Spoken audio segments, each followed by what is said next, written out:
Hi, എല്ലാവർക്കും സുഖമാണെന്ന് വിചാരിക്കുന്നു. അപ്പോൾ ഇന്ന് കുറച്ച് ചെടി വിശേഷങ്ങളാണ്.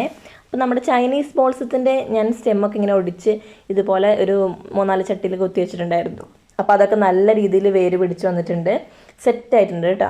അപ്പം അതുപോലെ നമ്മുടെ എന്താ പറയുക, ബിഗോണിയ ഇപ്പം അടിപൊളിയായിട്ട് നിൽക്കുന്നുണ്ട്. ഞാനൊരു 4 ചട്ടികളിൽ നിരത്തി വെച്ചിട്ടുണ്ട് ബിഗോണിയ. അങ്ങനെ വെക്കുമ്പോൾ എന്താണെന്ന് വെച്ചിട്ടുണ്ടെങ്കിൽ നമ്മൾ അവിടെയും ഇവിടെയും ഓരോ ചട്ടിയിൽ കൊണ്ടുവെക്കുന്നതിനെക്കാട്ടി എല്ലാം കൂടി ഒരുമിച്ച് ഒരു സ്ഥലത്ത് സെറ്റ് ചെയ്ത് വെക്കുകയാണെങ്കിൽ പൂക്കളുണ്ടാകുന്ന സമയത്ത് കാണാൻ നല്ല ഭംഗിയാട്ടോ. ഇപ്പോൾ ഇത് നിറച്ചും പൂക്കൾ വന്നിട്ടുണ്ട് ഈ പ്രാവശ്യം. അപ്പോൾ കാണാനും നല്ല ഭംഗിയാട്ടോ, ഒരുമിച്ച് നിൽക്കുന്ന കാണാൻ തന്നെ നല്ല ഭംഗിയാണ്. അപ്പോൾ അങ്ങനെ ഒന്ന് സെറ്റ് ചെയ്ത് നോക്കും കേട്ടോ. അപ്പോൾ നമുക്ക് ഒരേ ടൈപ്പുള്ള ചെടികൾ, ഒരേ പൂക്കളുണ്ടാകുന്ന സാധനങ്ങളാട്ടോ ഞാൻ ഉദ്ദേശിക്കുന്നത്. അപ്പോൾ പൂക്കളുണ്ടാകുന്ന ചെടികൾ ഒരേ സൈഡിൽ ഇങ്ങനെ ഒരു സ്ഥലത്ത് തന്നെ സെറ്റ് ചെയ്ത് നല്ല രീതിയിൽ വെച്ച് കഴിഞ്ഞിട്ടുണ്ടെങ്കിൽ പൂക്കളുണ്ടായി കഴിഞ്ഞിട്ട് നമുക്ക് കാണാൻ നല്ല ഭംഗിയായിരിക്കും. ഈ അവിടെ ഇവിടെയും ഓരോന്ന് കൊണ്ടുവെക്കുന്നതിനേക്കാളും എനിക്കതാണ് ഞാൻ അങ്ങനെയാണ് ചെയ്യാറ്. അപ്പോൾ അതുകൊണ്ടാണ് പറയുന്നത്.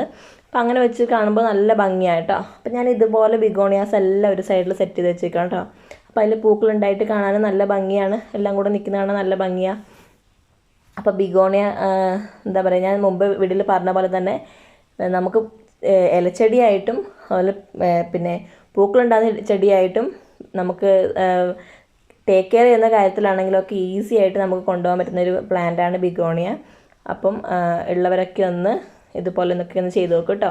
അപ്പോൾ ഇത് ബോൾസാണ്. അപ്പോൾ ഇത് മുമ്പേ എൻ്റെ അടുത്ത് ഉണ്ടായിരുന്ന ബോൾസത്തിൻ്റെ വിത്ത് വീണ് മുളച്ച ബോൾസ് തൈകളാണ്. അപ്പോൾ ഞാനിതൊക്കെ പറിച്ച് ഇതുപോലെ പോട്ടിൽ സെറ്റ് ചെയ്ത് ഒരേ സൈഡിൽ തന്നെ അതും സെറ്റ് ചെയ്ത് വെച്ചിട്ടുണ്ട്.